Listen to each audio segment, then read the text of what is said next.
स्वर्ग में जाने का असली अधिकारी कौन होता है? इंसान कौन सा पुण्य करते हैं तो स्वर्ग जाता है?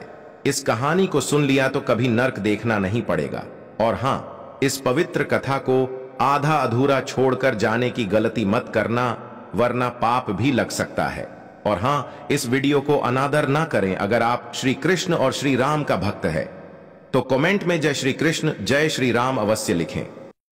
एक बार धरती लोक पर 4 व्यक्तियों की मृत्यु एक साथ हुई थी। वे चारों अलग अलग प्रदेश के अलग अलग शहर के रहने वाले थे। संयोग से उन चारों का अंत समय आ गया। एक ही समय पर यम के दूत उन चारों को लेने के लिए आए। मरने वालों में एक तो किसी शहर का राजा था, एक बड़ा धनी व्यापारी था, तीसरा एक पूजा पाठ जप तप करने वाला पंडित था, और चौथा एक मजदूर था जो दिन भर मेहनत मजदूरी करके अपने परिवार का पालन पोषण करता था। चारों की आत्मा को यमदूत लेकर धर्म की सभा में पहुंचे। चारों उनके सम्मुख खड़े होकर ये सोच रहे थे कि कौन स्वर्ग में जाएगा और कौन नरक में। धर्मराज अभी गद्दी पर विराजमान नहीं हुए थे। उससे पहले ही वे चारों आपस में बातचीत करते हुए स्वयं को ही स्वर्ग का दावेदार ठहरा रहे थे। सबसे पहले राजा बोला कि देखो, मुझे तो धर्मराज पक्का ही स्वर्ग में भेजेंगे, क्योंकि मैं एक विश्वविख्यात राजा हूं। मैंने अपने शुभ कर्मों से धरती लोक पर अपना खूब नाम कमाया है। चारों तरफ लोग मेरे अच्छे कर्मों की चर्चा करते हैं। कभी कोई मेरे द्वार से खाली हाथ नहीं गया। जो आया मैंने उसे इतना दिया कि वो जीवन भर मेरा नाम नहीं भूल पाएगा। हर तरफ मेरे नाम का यशोगान हो रहा है। मेरे द्वारा लुटाए गए दान से लाखों लोगों को खाने को अन्न मिला है, रहने को आश्रय मिला है। इसलिए मेरे कर्मों को देखते हुए धर्मराज पक्का मुझे ही स्वर्ग में भेजेंगे। राजा की बात सुनकर वो धनवान व्यापारी कहने लगा, हे भाई, मैंने भी पृथ्वी पर रहकर खूब धन कमाया और उस धन से मैंने लाखों लोगों की सहायता की। मैंने अपनी कमाई का 11वां हिस्सा सदैव दीन दुखियों की सहायता में लगाया है। मेरे शुभ कर्म को देखते हुए धर्मराज मुझे ही स्वर्ग में भेजेंगे। ये बात मैं पहले से जानता हूं। व्यापारी की बात सुनते ही पंडित जी कहने लगे, अरे भाई, क्यों व्यर्थ की बातें करते हो? स्वर्ग में जाना कोई आसान काम नहीं है। स्वर्ग में जाने के लिए दान धर्म के साथ साथ जब तक पूजा पाठ भी करना पड़ता है। इसलिए स्वर्ग में प्रस्थान तो हम ही करेंगे, क्योंकि मैंने भगवान का खूब जब तक पूजा पाठ किया है। पूरा जीवन मेरा पूजा आराधना में बीता है। मेरे शुभ कर्मों के कारण मुझे ही धर्मराज स्वर्ग का दरवाजा खोलेंगे। यह बात मैं अच्छी तरह से जानता हूं। जब इस प्रकार तीनों ने अपनी अपनी बात कह दी, अपने अपने लिए स्वर्ग का दावेदार ठहरा दिया, अब सब उस चौथे व्यक्ति मजदूर की ओर देख रहे थे कि देखे ये क्या कहता है। क्या इसने भी कोई अच्छा काम किया है या नहीं, या फिर इसका पूरा जीवन मजदूरी करते हुए दूसरे के अधीन रहकर ही बीता है। मजदूर उन सबकी बातों को चुपचाप नीचे को नजरें झुकाए खड़ा खड़ा सुनता रहा, और वे तीनों बड़े गर्व के साथ अपनी अपनी प्रशंसा करते जा रहे थे। तभी धर्मराज अपने साथी चित्रगुप्त के साथ दरबार में हाजिर होते हैं। चित्रगुप्त के हाथों में एक मोटी सी किताब थी, जिसमें समस्त प्राणियों के कर्मों का लेखा जोखा लिखा था। धर्मराज अपने सिंहासन पर विराजमान होते हैं। उसके बाद चित्रगुप्त ने राजा को अपने पास बुलाया और उससे पूछने लगे कि तुम बताओ, तुम तो धरती पर बड़े ही प्रख्यात राजा थे। तुमने अपने जीवन में कौन कौन से शुभ कर्म किए हैं?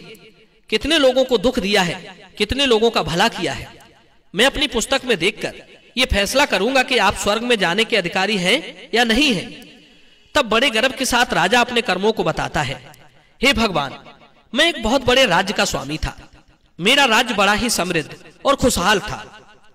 मेरे राज्य में दीनहीन बहुत ही कम थे। सब मेरी छत्र छाया में बड़े आनंद के साथ जीवन यापन कर रहे थे। मैंने अपने राज्य के लोगों को किसी चीज की कमी नहीं होने दी। हर भूखे को भोजन मिलता था। लाखों की धन माया उन्हें रोज दान की जाती थी। प्रजा के लोग मुझसे बहुत खुश रहते थे। दिन रात वे मेरा यशोगान करते थे। यही मेरे जीवन के अच्छे कर्म है। राजा की बात सुनकर चित्रगुप्त ने अपनी पुस्तक में देखा और देखने के बाद राजा से कहा, तुम्हारा कथन सत्य है। सचमुच तुमने अपनी प्रजा को बहुत सुख दिया है, परंतु इसके साथ साथ तुमने अपराध भी बहुत किया है। तुमने अपनी राज्य की सीमा को बढ़ाने के लिए जितने युद्ध लड़े हैं, उन युद्धों में हजारों लाखों की संख्या में सैनिकों ने अपनी जान गंवाई है। उन सबकी मृत्यु का कारण सिर्फ तुम हो। उनके परिवारों को, उनके बच्चों को अनाथ करने वाले, उनकी स्त्रियों को विधवा बनाने वाले सिर्फ तुम हो। तुमने लोभ बस हजारों परिवारों को घोर दुख दिया है। युद्ध लड़कर राज्य बढ़ाने से अच्छा था कि तुम अपने पड़ोसी देशों से मित्रता करके उनके साथ व्यापार करते। आपका राज्य तब भी समृद्ध और संपन्न होता। तुमने अपनी प्रजा को सैनिकों के रक्त से सींचकर सुखी बनाया है, इसलिए तुम स्वर्ग के अधिकारी नहीं रहे। राजा चुपचाप पीछे को हट गया। इसके बाद उस व्यापारी से पूछा, आपने धरती पर कौन कौन से अच्छे कर्म किए हैं? तब व्यापारी कहता है, हे भगवान, मैंने धरती पर जितना धन कमाया उसका 11वां भाग अच्छे कामों में लगाया है।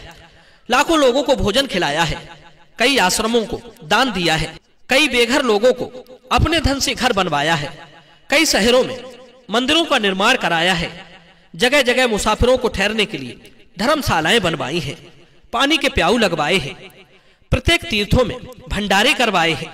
यही मेरे अच्छे कर्म हैं।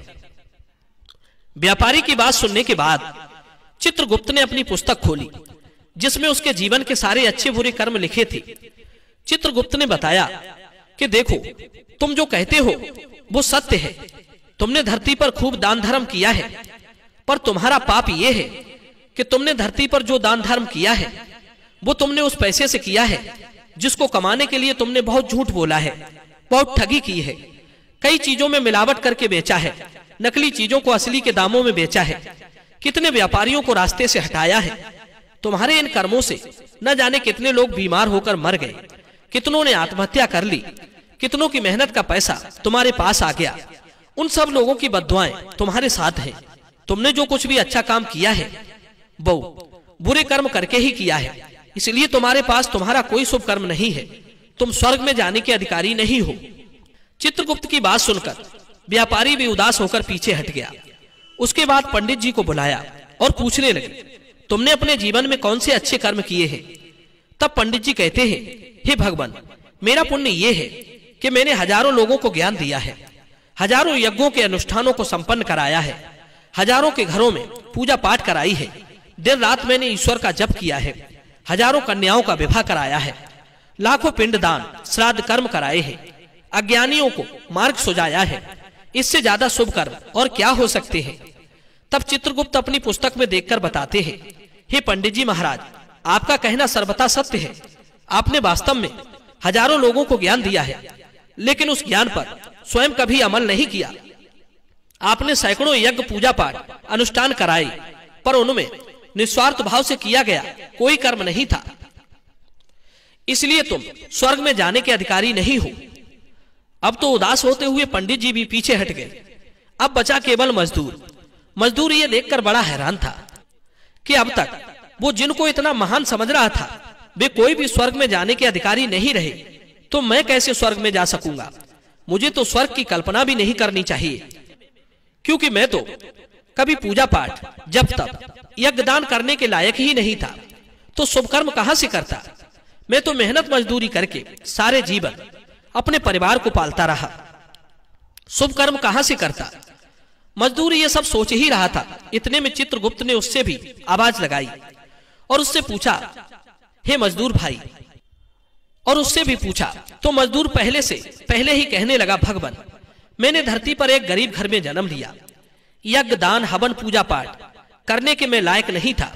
मैं शुभ कर्म कहां से करता? मुझे तो अपने परिवार का भरण पोषण ही कर पाया।